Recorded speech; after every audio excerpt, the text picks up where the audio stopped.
Hey, Pastor Kevin Ezo here from the North American Mission Board. Hey, these are trying times. It's a time of crisis, but never is it more important for you to take care of yourself and take care of those serving around you. So I want to encourage you, as you listen to this podcast about soul care and self-care, now is the time. As you take care of others, you must start with yourself. Grateful for you and for all that you're doing.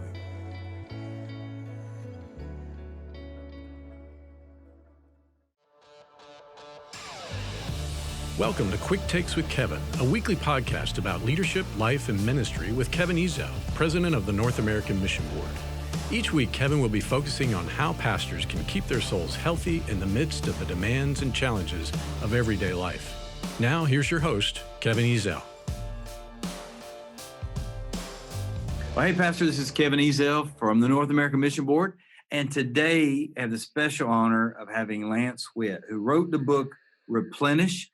And Lance, again, thank you for writing this book because it's really helped me flesh some things out and be honest with myself about some things and help me reprioritize. And it made such a difference in my life. I wanted to send it to thousands of pastors in the Southern Baptist Convention, which is the denomination I serve. But I just want to say thank you.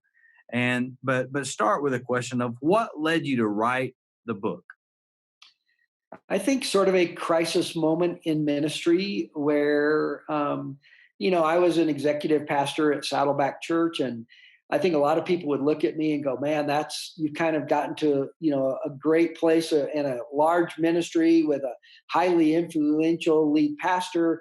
And yet the truth was beneath the surface, I really wasn't leading myself very well. And things were kind of rough at home. We, struggling in my marriage. I was so busy, Kevin, worried about everybody else's sanctification that I didn't really pay much attention to my own. And I was just feeling burned out. And so after I left Saddleback, I sort of felt like I was on a journey to bring my own soul back to life.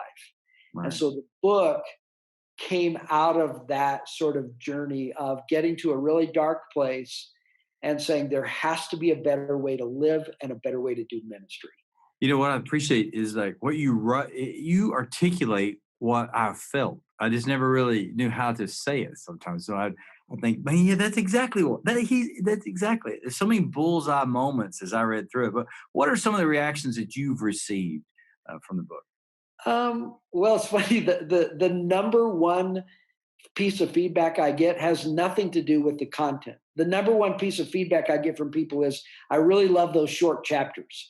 So what I've decided is, even if your content is lousy, if you make it short enough, people can still digest it. So, but the other thing I think I just hear from pastors is, again, like you understand where I live in my day-to-day life as a pastor. And so that's been, I think, a huge piece of the feedback I've gotten is that I feel like pastors' souls have sort of connected with the message of the book. Well, what are some of the bigger issues, if you don't mind me asking, that you encountered as you work with pastors and churches? Well, and now with my ministry Replenish, I do get to sit with a lot of leaders and their teams. And, I think probably number one issue I see is there's just this intoxication with success.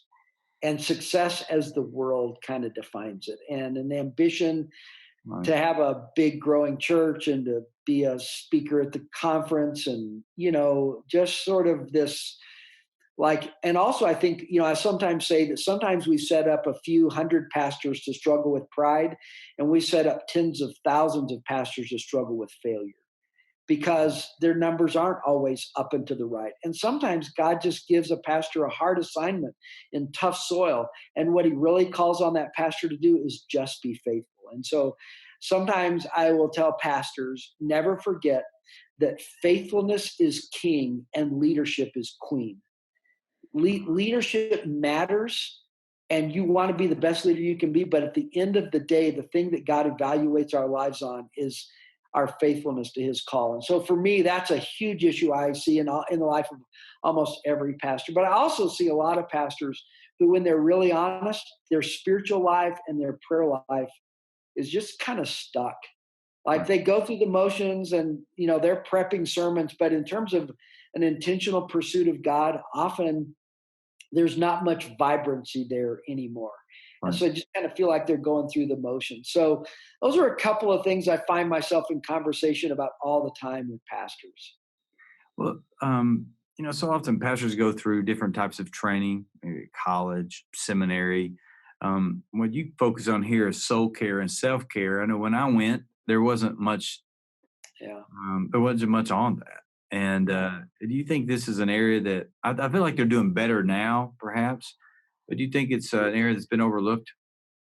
Oh, for sure. I think all the way back to when I went to seminary, we studied systematic theology and church history and languages and homiletics, but we didn't study leadership.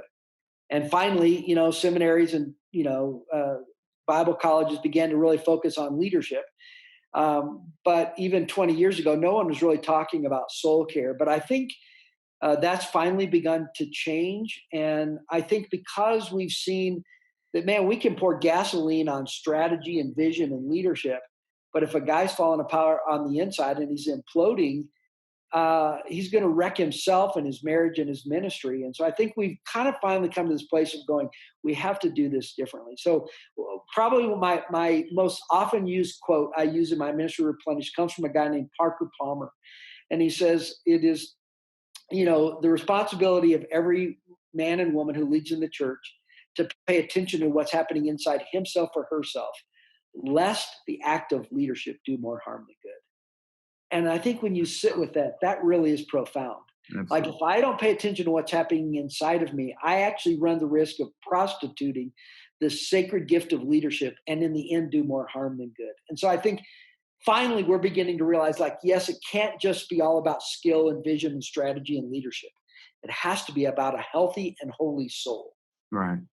Oh, that is extremely strong. Well, hey, what are two or three things you'd suggest to a young pastor starting off for him to do that would help him thrive long term? This sounds a little bit amorphous, but I would say you've got to learn how to pay attention to your inner life. Like you got to just not recognize theologically that you have a soul, but you actually have an inner life that you need to pay attention to. And I would describe my church's attempt to disciple me way back in the day, Kevin, as behavior modification. It was all around, start doing the right things, stop doing the wrong things. But what I didn't realize is that there was this whole underneath the waterline part of me that needed to be transformed that no one really talked much about the level of my emotions and the brokenness from my family of origin and stuff like that I never paid attention to. And so I think part of what's allowing me to get healthier is doing some of that hard internal work around those internal scripts and some of the broken places inside of me. So that would be one. I think a second thing I would say to pastors, and again, it's kind of Christianity 101, but you got to pursue Jesus first. Mhm. There's this line at the end of Deuteronomy 30 that's a favorite of mine, where as the chapter closes, there are these 6 words, and it just says this: for the Lord is your life. And I would say to you as a pastor, your church is not your life, your ministry is not your life, Jesus is your life. And someday, someone else is going to pastor your church. Someday, they're going to give your office to somebody else. Someday, they're going to throw your business cards in the trash. But if you've been making it about nurturing a relationship with Jesus, it's going to be okay Right. because your identity is not found in the name of the church you serve. Exactly. And so, one final thing I would say, if I could sit down and have a cup of coffee with a pastor, is learn how to have a healthy rhythm of life. Work really hard. Give yourself to ministry completely, but also learn how to rest well. So run hard, but rest well, and develop some outside interests. Develop a practice of Sabbath. And I'll close with this story. I remember Mark Miller. He's the VP at Chick-fil-A, and he was talking to a group of pastors, and he says, when you were born, God gave you a palette of colors with which to paint this amazing life. And he said, my problem with you pastors is you only know how to paint life with one color, and that's the ministry color. And I just think for me, part of what's been so healthy is to have some outside hobbies and interests and some things that put life in me that aren't just ministry. Right. And that allows me to do ministry out of the overflow. So anyway, those are some things I would say to a pastor if I could. Well, Lance, just on behalf of thousands of pastors, I just want to say thank you for Replenish, because that's exactly what it happened. That's exactly what it did in my life, and incredibly and really forever grateful. Thank you, Kevin. It means a lot to me to just be able to do this with you and to share with fellow pastors, especially Southern Baptist pastors. I was saved in a Southern Baptist church. I went to a Southern Baptist college and seminary, and pastored Southern Baptist church. So it is in my blood to love Southern Baptist pastors and the good work they're doing on the front lines. Well, thank you again for your investment in them and your investment in me. Appreciate it so much. And thanks for being with us today. Thanks for joining us for Quick Takes with Kevin. Each week, Kevin will visit with pastors and leaders as they talk about the challenges they face and the lessons they've learned in balancing faith, family, and ministry. Thank you for being with us.